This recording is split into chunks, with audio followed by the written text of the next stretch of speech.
बाप की पगड़ी बचाने के लिए शादी के लिए तैयार हो गई। निकाह का दिन था। लड़की ने अपने उस लड़के को कॉल की जिससे वो मोहब्बत करती थी और उसे कहा कि शादी में ज़रूर आना। तो लड़के ने मना कर दिया। लड़की के बहुत ज़्यादा इसरार करने पर वो लड़का मान गया। जब निकाह का दिन था और निकाह का वक्त हुआ तो वो लड़का लड़की के सामने खड़ा था। वो लड़का उस लड़की की दी हुई अंगूठी पहन कर आया था जो कभी उस लड़की ने उस लड़के को दी थी। मौलवी साहब ने पहला कबूल है कहने को कहा। लड़की कांपती हुई आवाज में बोली, कबूल है।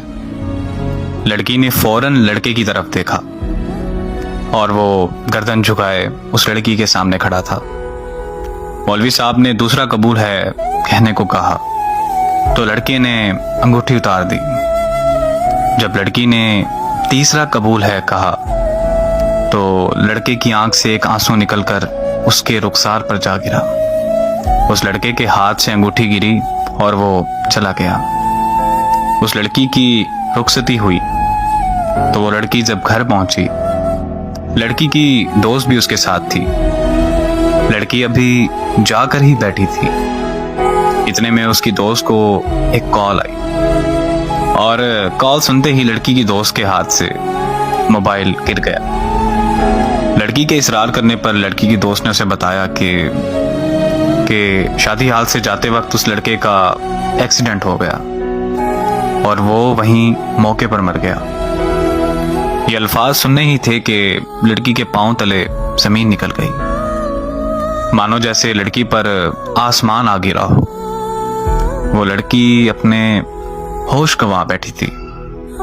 अचानक लड़की को फूट फूट कर रोते हुए याद आया कि उस लड़के ने उस लड़की से कहा था कि अगर तो मैं तुम्हारे निकाह पर आया तो मैं मर जाऊंगा, और लड़की के इसरार करने पर ही वो आया था।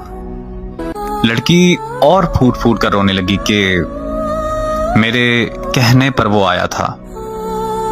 आज के बाद इस बोझ के साथ जिंदगी गुजारनी पड़ेगी कि वो लड़का मेरी वजह से मरा, और इस अजियत में जीना है कि वो मेरी वजह से मरा।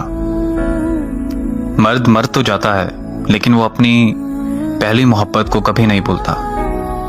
मानो कि उसकी पहली मोहब्बत ही उसके लिए पूरा कुल जहान होती है, और मर्द जिससे सच्ची मोहब्बत करता है तो उसका कब्र तक साथ निभाता है।